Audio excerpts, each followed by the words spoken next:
Joining us now, actor and Academy Award-winning director Mel Gibson, an old friend, a Malibu resident who tragically just lost his home to the Palisades fire. Mel, I was thinking about you when I saw this fire break out. I think I talked to Raymond. I said, is Mel okay? Is his family okay? I instantly thought of you. He said he thought you were okay. And I'm glad you got out. I'm glad your family is safe. But tell us what it was like to be on Rogan's podcast when I guess you learned that your home had been lost. Well, I didn't learn it was lost. I knew the neighborhood was on fire, then I was in the path. So I was a little tense while I talked to Joe, but he's a guy that can put you at your ease fairly well. So I was doing okay. And I knew that Mel, my family was safe and out of harm's way.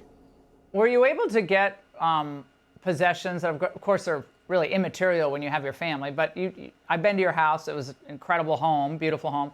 But were you able to get anything out of your house? Not much. A few necessary things. You know, my son I said, just go and grab this and this and this. And he grabbed like 3 things and took off. And then, you know, those are okay. Stuff like passports and a couple of papers and stuff like that. But by and large, everything was just, it looked, when I got there the other day, I went up there yesterday, it looked like Dresden, you know, after Bomber Harris got through with it. Yeah. Mel, so nothing left. For those of us watching this from afar, try to convey to us the feeling of seeing your home, your neighbors' homes, and the community there at such a loss. I mean, it's tragic. It makes you really sad. I was actually, you know, there are neighbors I have that I was actually looking at them. I felt worse for them than I did for myself. You know, I look at it as a strange mixture of sadness and almost kind of an elation in a sense that I count my blessings, you know, no matter what. These are things, and they may or may not be replaceable, but they're only things, and we're still here, and I just kind of look at it as almost, in a weird kind of way, a purification but of course it's very sad, and there were many things, you know, gone in the blaze that, you know, I've thought about since. I thought, oh damn, you know, that's too bad, but you know, works of art, photographs, rare books, you know, old books, some as old as, you know, 1600, you know, it's like crazy. Irreplaceable. And irreplaceable stuff, yeah. So it is what it is, I guess. It was only a month ago that the flames threatened us, you know, 200 meters away on the other side. And of course the wind shifted and it came in and whipped and got us from the other direction. So it was an interesting... You've heard the... Go on. You know, both... You know, you've heard a lot of people say a lot of things about these fires. Obviously, the winds were horrific, but they were predicted. I know you know that last weekend, like Friday, Saturday, Sunday, they said this could be tragic with these winds if any fire starts. Sure. Do you believe in what you know so far, anything could have happened like this? Yeah, well, one always suspects that this might happen, but one thinks that the resources, you know, and the capabilities of the men and women will be on standby, that they'll be able to cope with any situation that comes up. But apparently, some people were asleep on the job, mainly our leaders there. But, you know, that's something they have to live with. And but that's something that community has to live with, and it's really sad. I mean, I have many friends that are, you know, looking for a place to put a roof over their heads, and kids, and you know, they're traumatized. So, someone should answer for it, but we'll see. I think we know who the culprits are. In fact, my son he's a member of the volunteer fire brigade. He sort of interfaces between LA County Fire and people, and they assist them where they can during, before, and after the blaze.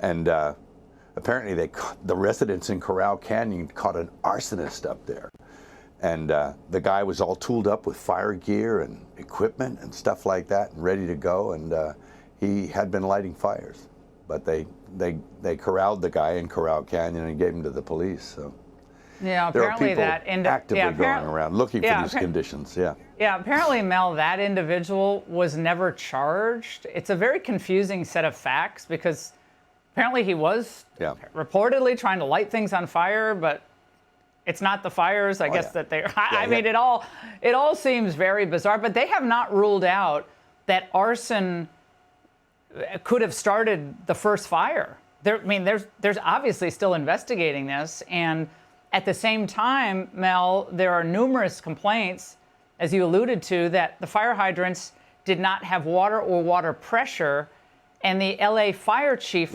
herself reacted. Watch this. My stance on this is when a firefighter comes up to a hydrant, we expect there's going to be water. We don't control the water supply. Our firefighters are there to protect lives and property and to make sure that we're properly trained and equipped. That's my position on this. So if there's no water, I don't know how the water gets to the hydrants. Mel, reaction to that? Well, I know they were messing with the water, letting reserves go for one reason or another. They've been doing that a while. California has a lot of problems that sort of baffle the mind as far as why they do things. And then in the events like this, you sort of look, well, is it on purpose? Which it's an insane thing to think.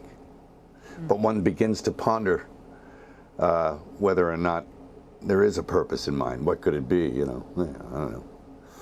Do they want the state empty? I don't know. Well, Mel, there's already talk, and we played a couple of sound bites of reimagining the way rebuilding occurs. And obviously there's a great need for high-density housing in California and across the country. That's a big push by the climate folks. And you're already hearing rumblings of that. In this case, like goodbye single-family homes, hello high-density housing. Yeah. It's pretty scary, and it'll take decades to do that too. It's like even if it if it's a good idea, which I don't know if it is, but reminds me of the old cattle barons clearing people off the land, But I don't know. I can make all kinds of horrible theories up in my head, conspiracy theories and everything else, but it just seemed a little convenient that there was no water, and and that the wind conditions were right, and that there are people ready and willing and able to start fires. And are they commissioned to do so, or are they just acting on their own volition? I don't know. But they seem pretty well equipped, some of these people that they're catching. A lot of questions. A lot of questions, Mel.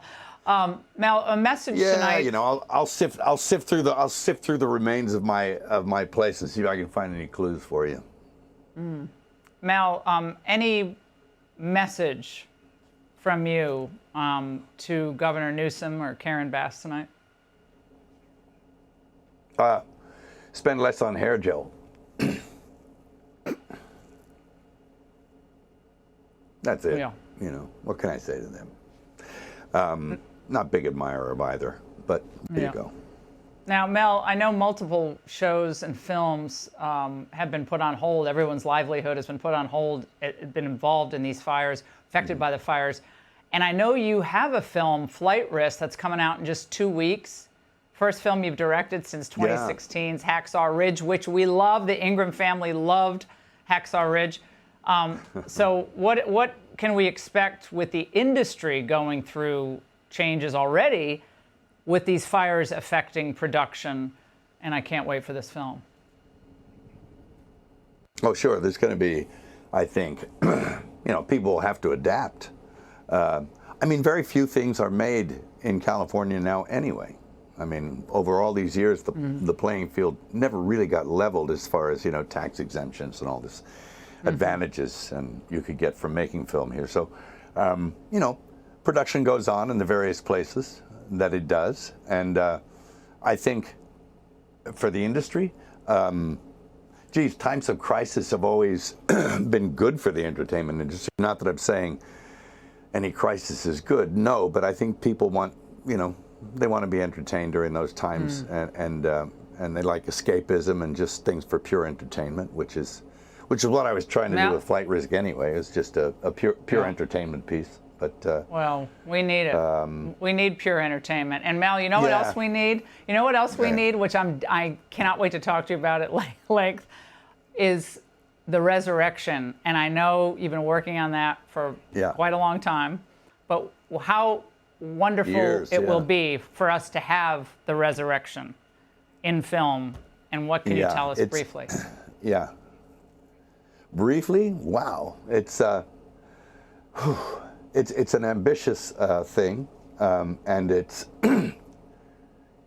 after working on it for 6 or 7 years with Randall Wallace and my brother, all of us kind of contributing to the writing. It's going to be something that I hardly expected. I mean, I think I told Joe the other day. He said, "What's it like?" I said, "It's kind of like an acid trip, but you're dealing with big stuff and big questions."